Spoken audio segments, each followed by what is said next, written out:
Welcome.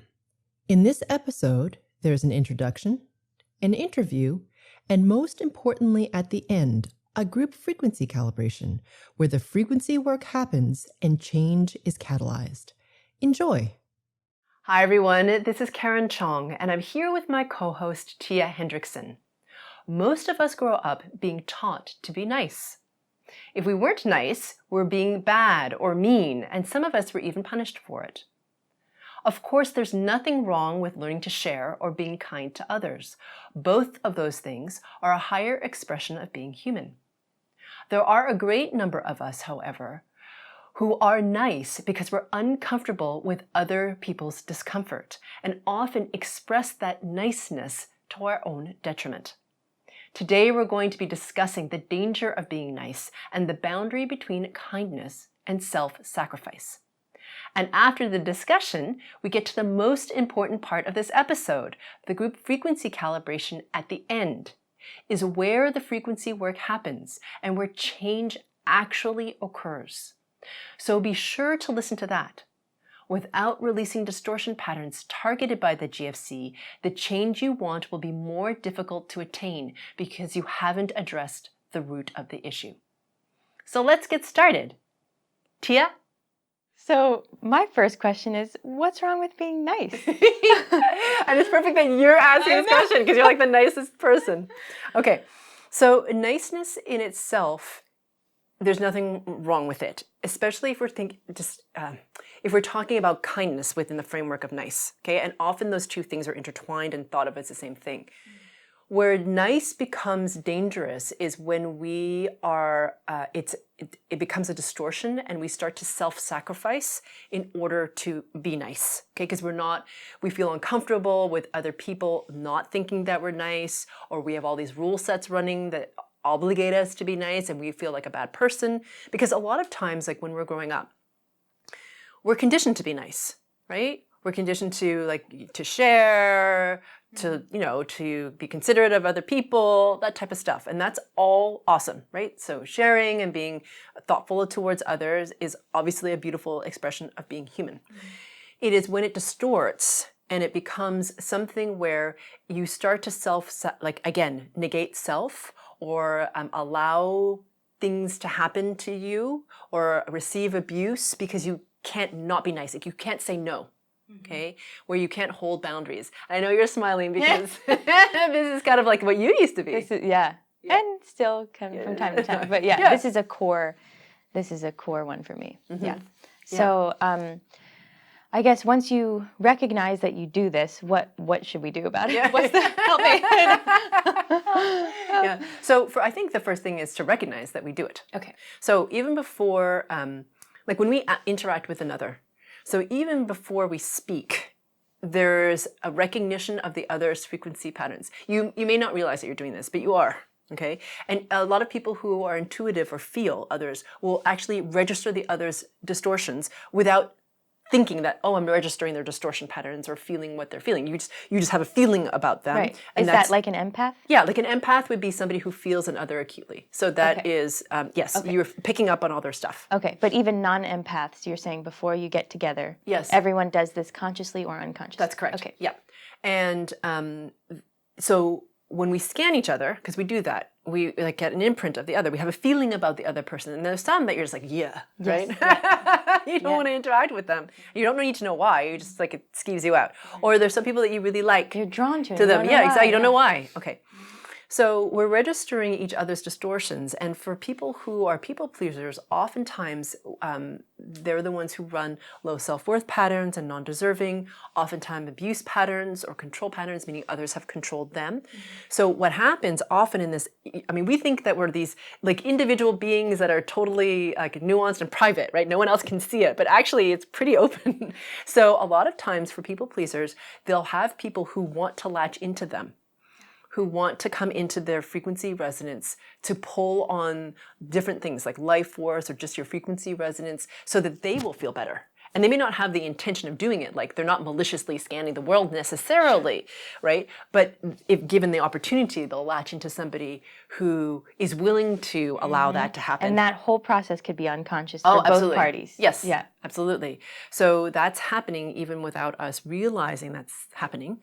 And then if it goes, if we go a little bit deeper than that on frequency level, what's happening is that very quickly that person, let's just imagine it's like somebody and you, okay? So it's another person, and they are noticing that, this being that I'm interacting with, is it like they can sense it from you, like being very open, very bright, will allow me to come into their sphere of their spirit body and hook into them, because that makes the other person has their frequency resonance rise because they're latched into you.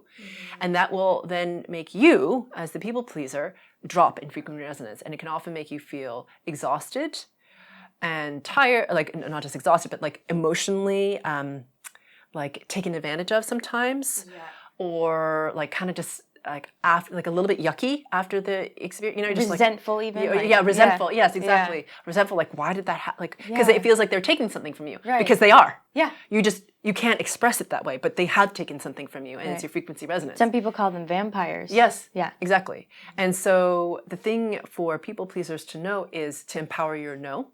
Okay. So it's like to know that a lot of people pleasers also will value the other. You're trying not to crack up. Will value the other more than themselves. Yeah. And so you elevate the other. So it's like about their comfort and how they're doing and how they're feeling. Because if they're uncomfortable, I'm uncomfortable. So let's just make you comfortable so that we're both comfortable. Yeah, so then we're all good. Yeah. So in part, it's to recognize that. So awareness is the first step, is what my point is.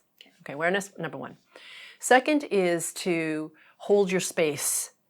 Okay, so that means to be aware of the spirit body at arm's length around you as a sphere, and you inside of it, meaning knowing that they're outside of it and you are here. Yeah. So meaning that if you feel this like encroachment into your space, it's not okay. It's not okay. I have an example real quick. Okay.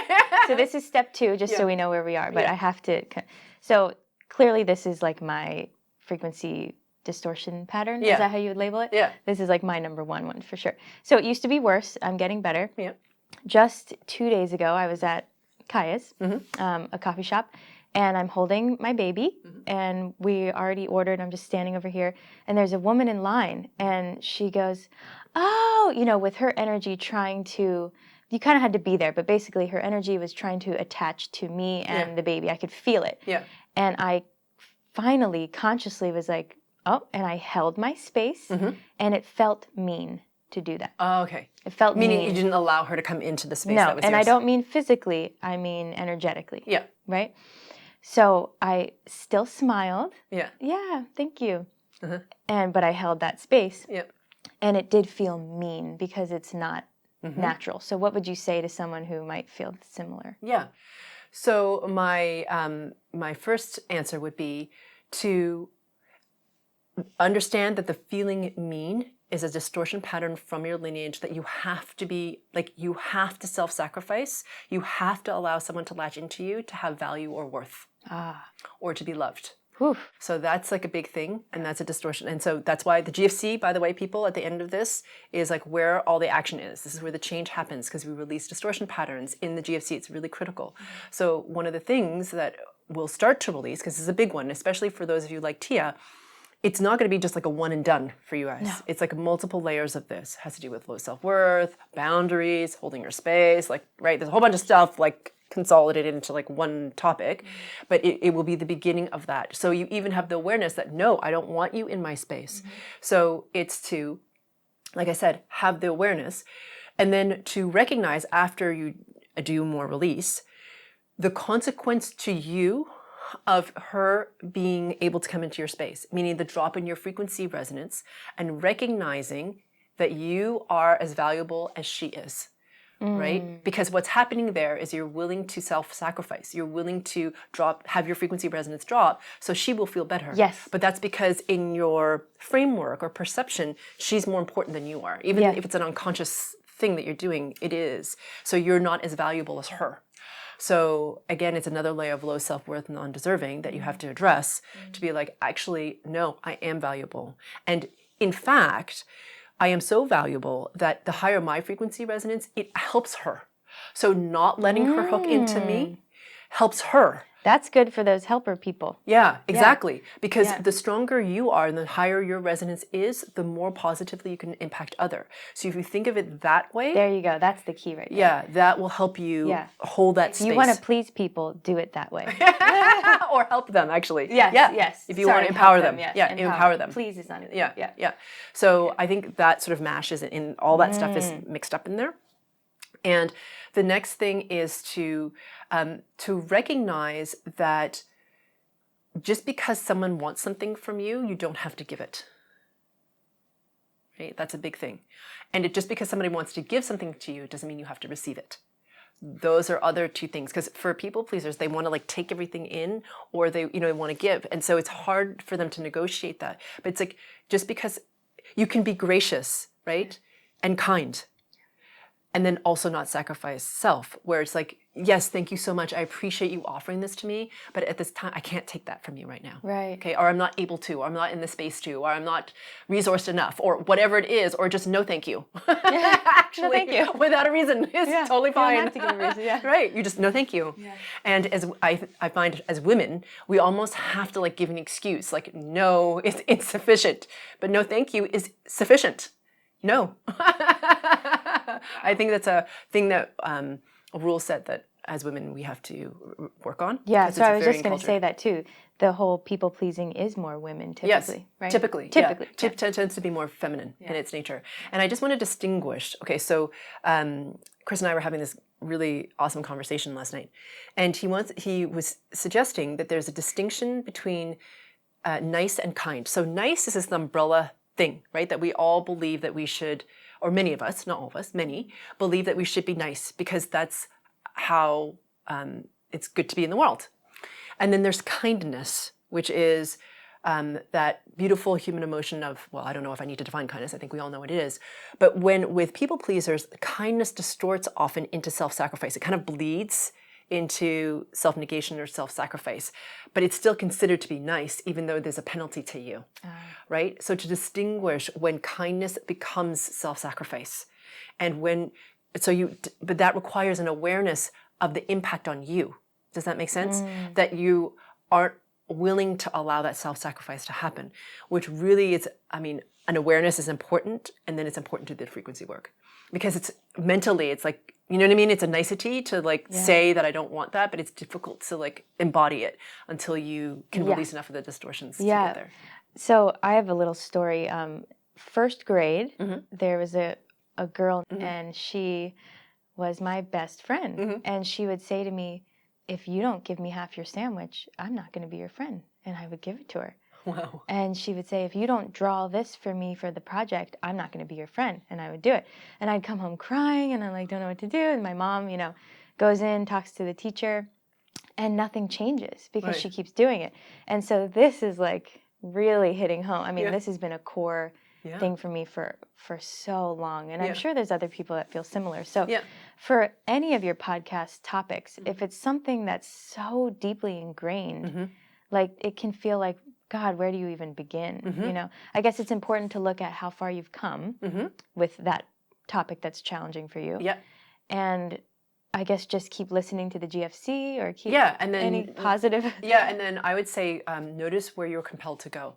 So another thing that comes up for a lot of people is the fear of loss. So in that scenario, she said, I won't be your friend, but you were afraid of losing her as your friend. Right. If you didn't have that, she wouldn't have had any power.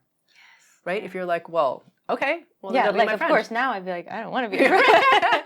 but in that little girl scenario, that's why you're afraid of losing her as your friend.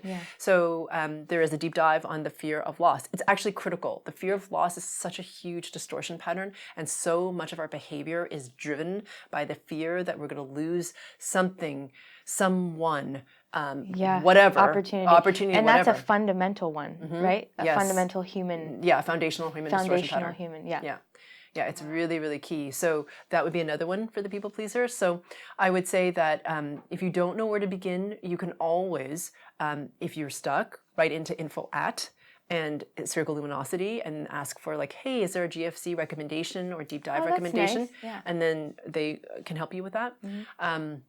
So what I would say is, and then intuitively notice where you're drawn, right? Like that's the thing about self-awareness. When you're noticing, oh, well, gee, I'm noticing that I have trouble with boundaries. Okay, so that's the first thing you tackle. And then, you will find like the low self-worth thing, then you tackle that. And then it just unbinds. And then what you'll discover, as you have, I think, is that as you release more distortion, you become clearer on what the distortions are that are remaining. Oh, that's for sure. Yeah. Yeah, the lens, it's like someone wipes off the lens and you're like, oh, there's all this stuff, and then as we all know, detox, it just amplifies your stuff so that you can really see it also. So whether detox or not, the more frequency work, the better, for sure. Totally. And I think also it's really important to discern, like, there's so much in our culture and our religions and our lineage of, especially around, like, if you're not a good person. Right. Like the if you're not a good, thing. like, right. And so as a result, a lot of people will self-sacrifice to not seem like a bad person because you don't want to be that person. Yeah. Right. Now, I'm not suggesting you run around being a bad person. Okay. What I'm suggesting is to become aware of all your rule sets about what you have to do to be a good person. And is that your definition of a good person? And where'd that definition come from in the first place? And do you want it? Right, Right? Because good, I mean, it's very variable. I mean, it's very subjective. Like what I think is a good person and what you think is a good person and anyone else may be very different. I mean, there's some commonalities, and there's of course. cultural distinctions and all that sort of stuff. So it's important to be aware of what those are, and then also release the distortion pattern, because some people are very attached to not being seen as a bad person. They'll do lots of things to avoid that. Right? And so it's like, okay, well, that's your mother's definition of what it means to be a bad person. Is it okay? Are you sure you want that? So I'm not saying chuck everything out the window. I'm saying simply examine the things that are unconscious or not that visible or that you haven't seen, that are these underlying assumptions, beliefs, conclusions, so that you can it becomes more aware. You become more aware of what those are. And ask yourself, do I want this? Is this serving me? Right. And I feel like that's what this new consciousness is bringing in, right? Yeah, totally. The good, bad thing is kind of dying. Yeah. Right? Yes. And we're kind of looking at what's not working anymore. Exactly. And it's more about everybody winning in the new consciousness, which is really cool. So I'm glad you brought that up. So when you get to a certain resonance level, frequency resonance, and it can be hard to imagine this because you're looking out in the world right now and you're like, wow, it's kind of crappy out there, right? For a lot of people, because it is. For many people. Yeah. However, there's also a lot of beauty. Yeah, there is a ton of beauty. And for a lot of people with your frequency resonance being higher, the reality that you experience is different. And it's of a higher resonating order. And you and I have talked about this in the first interview we did with you. So in any case, but the new consciousness paradigm, which is really awesome that's coming in, is about everybody winning. So meaning not just the people in the interaction that's winning, the collective wins as well. So there's a company that Chris found recently. He saw this article on it. It's called New Life, I think. And this is an example of a new consciousness company. And I don't know how they treat their employees or their clients, but just in terms of the product, it's really cool. So what they do is they create a substitute for plastic and leather goods. Okay, so like plastic cutlery or sunglasses or wallets, that type of thing. And how they create it is they have these organisms. I don't know what they are, but it's some sciencey thing that I don't really know. But these organisms eat carbon dioxide. And we have too much of carbon dioxide in the air, and that's what causes global warming. Okay, so obviously not great for the environment. So these organisms eat CO2. They're like, sweet, carbon dioxide. And so they eat CO2, carbon dioxide, and then they poop out a substance. And that substance that they poop is what they create this material from that replaces plastic and leather. And when they make these sunglasses or plastic cutlery or wallets or whatever it is they're making, that item continues to break down, so biodegrades naturally, and as it breaks down, it consumes more carbon dioxide. So and it breaks down into nothing. Oh, good. It's not like now we have an issue. No. The thing breaks down, and as it breaks down, it consumes more carbon dioxide. So not only in the creation of the thing, but also in the breakdown of the thing. So there's no landfill created, basically. And it does something good additionally as it's being used. So not only is the consumer winning because they have they're at a picnic and they're getting to use their plastic cutlery, or they're wearing their sunglasses or whatever. the company wins because they're making money from it, and the collective wins because the whole earth is better as a result of it. So it's so cool. Yes. And there's more and more companies that are doing this because we're embodying this new paradigm where everyone is winning. And it's really amazing to witness these new companies coming up, because that really is the new consciousness order. And it's fascinating. Yeah, that's really cool. Thanks for mentioning that. Yeah, exactly. Yeah, so the new consciousness shift. Real quick, if people don't know what that means, is there a GFC they can listen to about that? Off the top of your head, do you remember? There is actually a GFC just about the new consciousness. Okay, so they can scroll through and find. Yeah. Okay, but yeah, that helps, even coming back to the people pleasing. Yeah. Any distortion that really grips you, as you do this work and as we shift, you see it more clearly, and then therefore can release it more easily. Totally. I've noticed through doing this work, again, we're all still human and we do have things we're working on, but like the detox is shorter. It's less, I guess you could say, knocking one off balance. It knocks you off balance less. I guess I'm speaking for myself. Yeah. And yeah, and the patterns that really grip us, I feel like you see them more clearly, and then they don't grip as hard, I guess is my point. Exactly. Yeah. They release. Yeah, they release. Yeah. They release. And you can see it when you're doing it more too. So Yeah. you're like that with that woman, you're aware that she came into your space and you didn't want it. How cool is that? Yeah. Like, I used to not even be close to aware of that. Yeah. So I guess, okay, here's what you can say. If someone's feeling like beating themselves up about all the things they have to work on, you know, really important to look at how far you've come. Yeah. You know, some people like you and I, we like to grow and constantly move forward. But I think it's important to look back and say, wow, look at how far I've come. Yeah. I agree with that. I think it's really important. And I think also because people pleasers tend to have a pattern of like self-abuse, right? Where you tend to like self-judge, self-abuse, that type of thing. It's important to do that. Yeah. Because then you can be like, awesome, I really did a good job. And it's not because you're trying to like validate, but like out of I don't mean this from like a weak perspective, like you need to do it to make yourself feel better, but to acknowledge how far you've come, right? That's a different stance. Yes. And it's, I feel like it's important to do for somebody who has been a people pleaser. And what happens, it's awesome about people like yourself who come into your power. Not only do you realize that you yourself are valuable, that like you want to inspire others to do the same. Yes. Which is really awesome. Like the ripple effect of that is huge. Good point. I'm glad you said that. Yeah. So, yeah. Cool. All right. Well, I think that sums it up pretty well. Yeah. Thank you, Karen. Thank you, Tia. For those of you who are new or about to start the group frequency calibration, this is the most important part of this episode because it's where we actually do the frequency work and where change is catalyzed. So I invite you to settle in and get comfortable. You can sit, stand, or lie down, or if you prefer to walk around slowly, you could even do that too.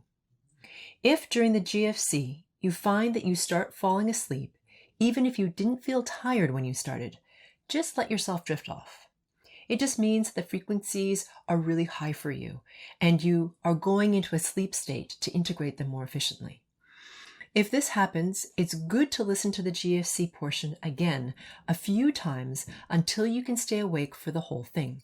That's how you'll know you've integrated those higher resonating frequencies. Because I'm working on the frequency level, these GFCs are not like regular meditations. And many people find that they go into varying degrees of altered state. If you happen to be listening to the audio version of this episode, please definitely do not drive while listening to this. Okay, here we go. Welcome, everyone. This is the group frequency calibration for the danger of being nice. First, becoming aware of your body. And as you become aware of your body, becoming aware of your weight as it settles into whatever is supporting you.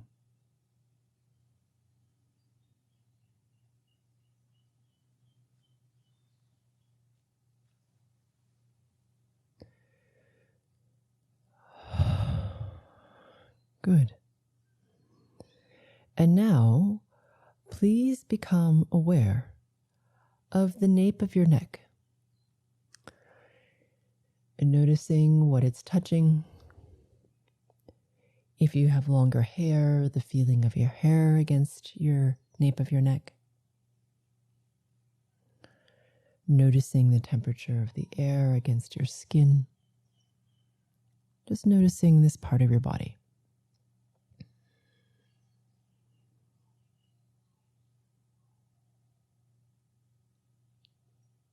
Good. And now please notice your breath. And as you notice your breath, try not to change it at first. Just becoming aware of how your breath is in this particular moment.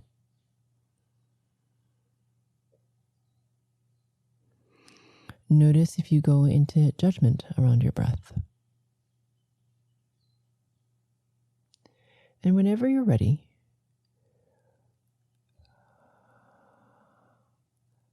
allowing your breath to become more full, deeper, much, much longer.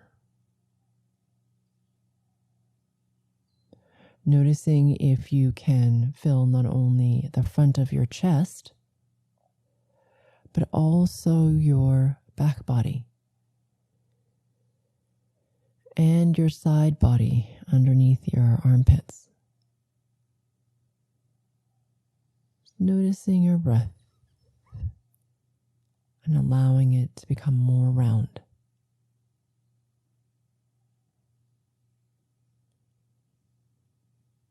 And notice if you can allow your breath to drop into your belly and possibly even your lower back.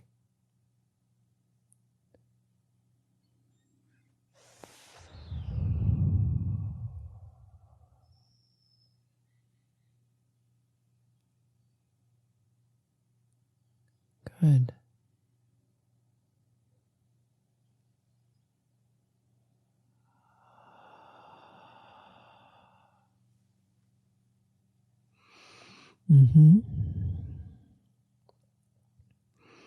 And now, with eyes still closed, please become aware of your surroundings. Noticing the sounds around you, both on your end and on my end. Noticing those that are close to you, like the whir of a computer or the sound of a fan. And noticing those that are further away, perhaps the sound of tires against asphalt through a window.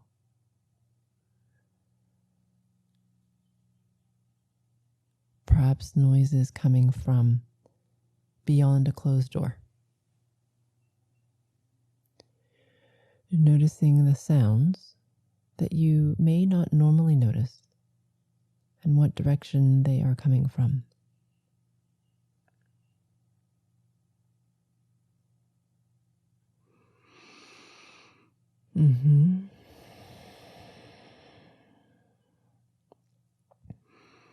And now, please become aware of the quality of the light around you. So for many of you who are new, that will mean that you will need to open your eyes and physically notice the quality of the light around you. Some of you can feel it without opening your eyes. Whichever you prefer, please do that.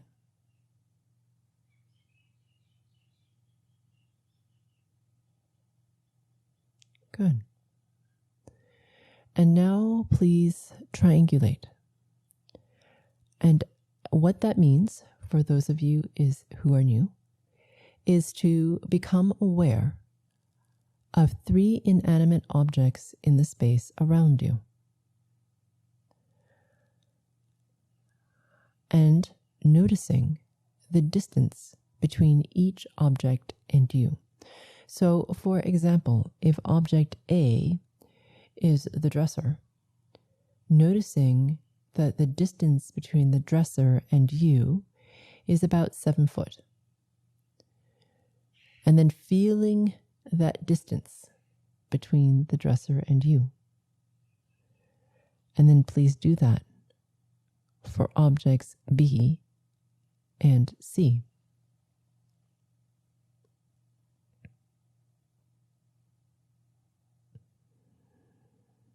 You'll notice that as you do this for each object, that your sense of where you are in space becomes more clear or more present for you.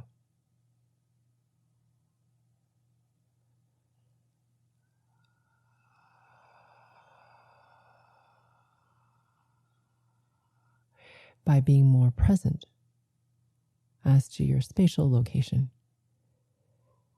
it helps you to come into the present moment of linear time, which is important if you want to effectively co-create your reality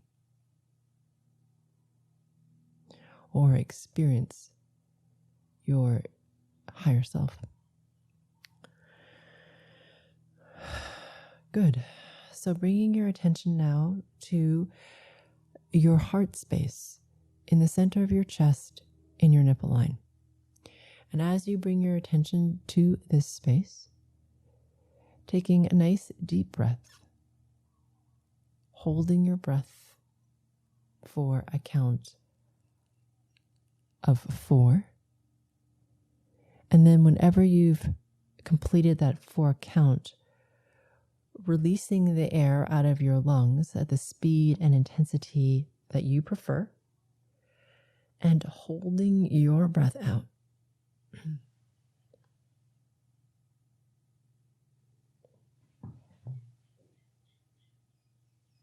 For a count of 5.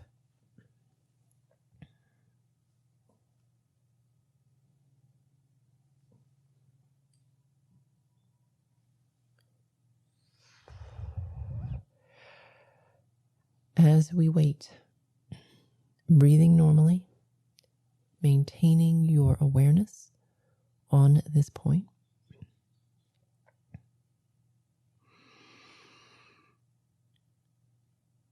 We are waiting for the mastermind to coalesce or become more coherent. And as we wait for that to happen, for those of you who are new, please know that I'm working on you at the group and the subgroup level, and that I often work in silence. So if you don't hear me, that means that I'm working at a very high frequency level, and to make physical noise would only drop the frequency resonance, which does not serve you. And also I do make noise, so you might hear me yawn or exhale or hum. And if you hear me do that, that is because typically I'm releasing distortion patterns that are heavier or denser or a little stickier. Also, if you hear me say something that you resonate with, likely it's yours. And if you hear me say something that you resist, it's likely yours. So I invite you to remain open and to explore further. Continuing to breathe normally and keeping your attention on this same point. We're now going to ask ourselves the following question now that the mastermind has become coherent. How can I become even more aware of my connection only to pure source? And as you ask yourself that question, please imagine, sense, feel, or become aware of the space at the very center of your body. And as you become aware of this space, becoming aware of or imagining a brilliance at its very center. And as you keep your attention on this brilliance, it intensifies. And as it intensifies, it expands outwards through all of your cells, out through your organs, out through your bones,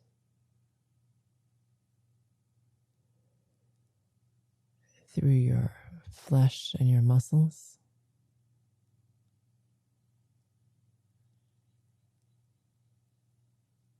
out through the pores of your skin, into the space between your physical body and your spirit body, which is a sphere at arm's length all around you.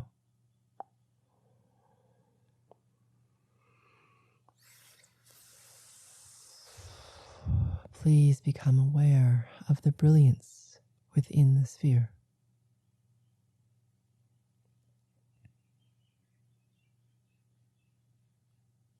Good. And now please become aware of the space all around the sphere. And as you become aware of this infinite space, I'm working on you at frequency or spirit level to increase your frequency resonance, irrespective of where it began. This is one of the most important things we do together, because the higher your frequency resonance, the more momentum you gain on spirit level, the more change that happens on the physical, the more distortions you can delete, and the faster you can integrate all of this work.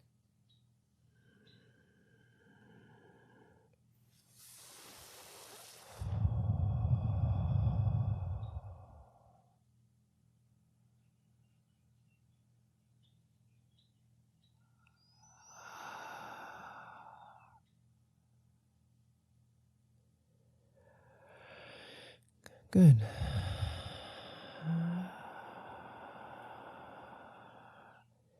Becoming aware, please, of your top part of your brain. Yep. And the back of your neck.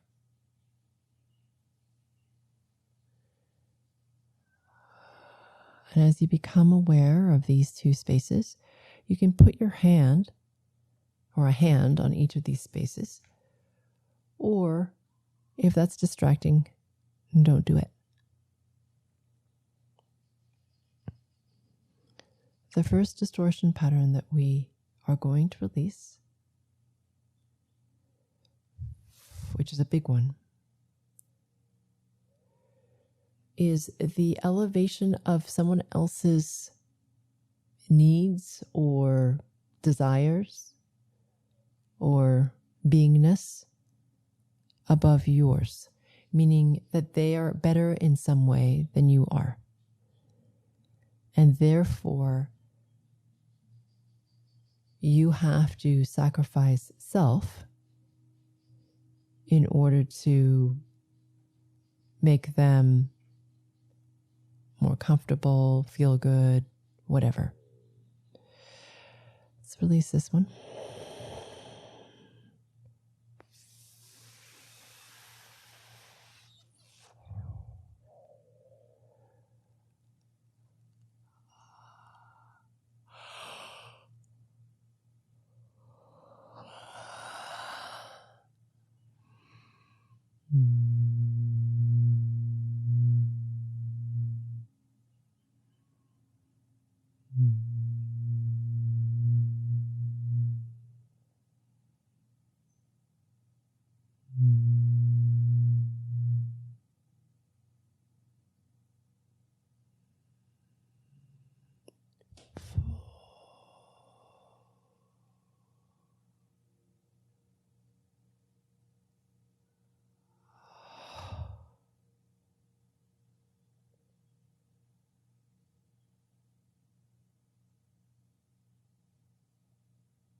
Good. Bring your attention, please, to the right side of your jaw as it hinges into your skull, the right side of your neck, and the right front side of your throat.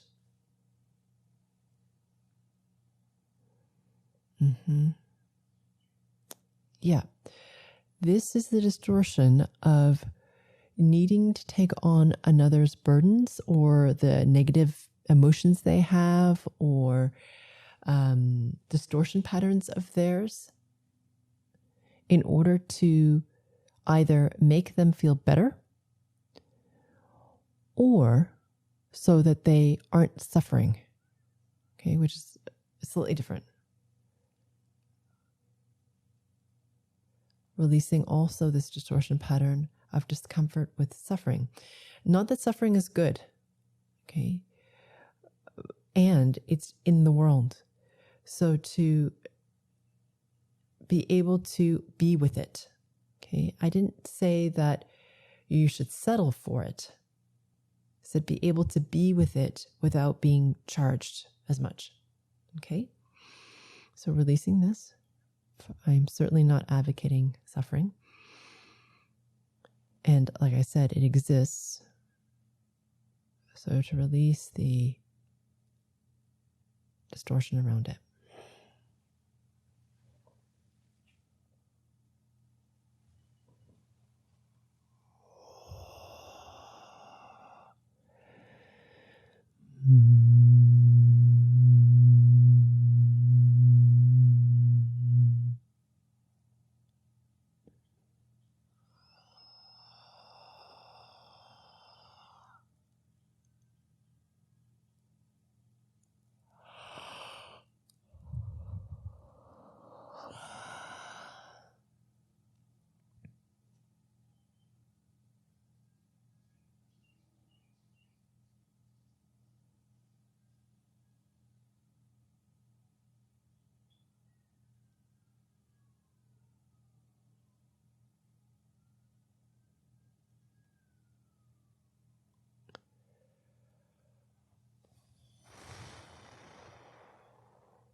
Good.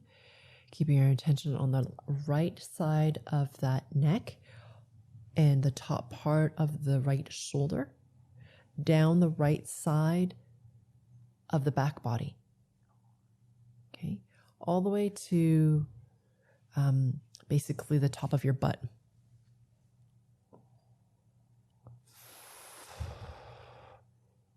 Yeah.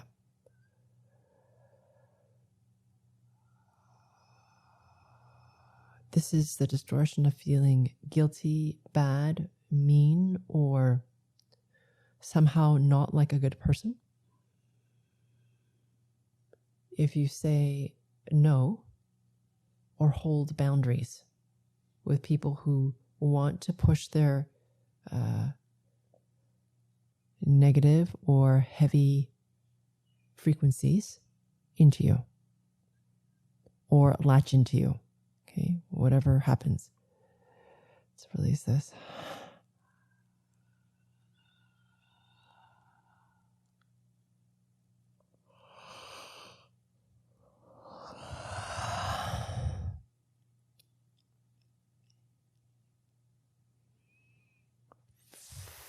Allowing them to do this does not empower them.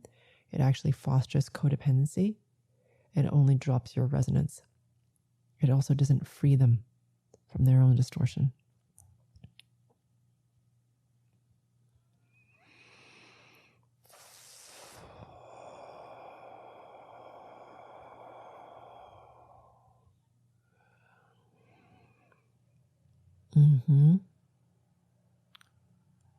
Good. Bringing your attention to the inside of your ribs. This is the distortion pattern of low self-worth, non-deserving.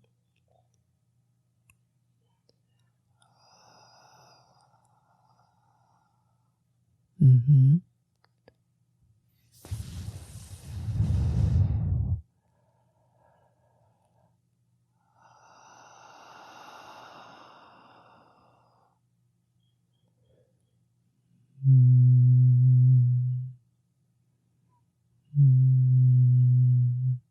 So to be clear, this is low self-worth, non-deserving of love, attention, being seen, being heard. A lot of not enoughness.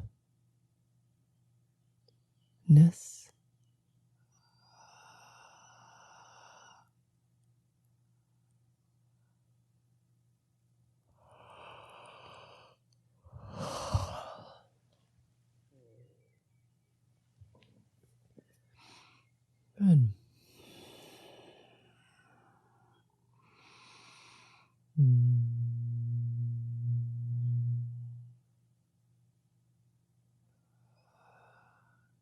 Yeah.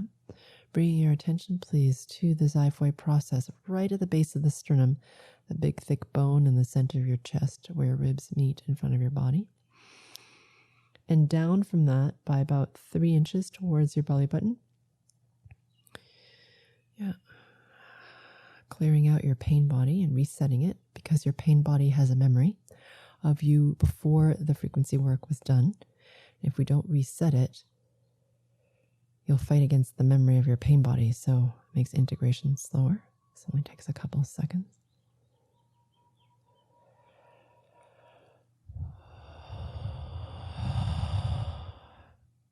Good.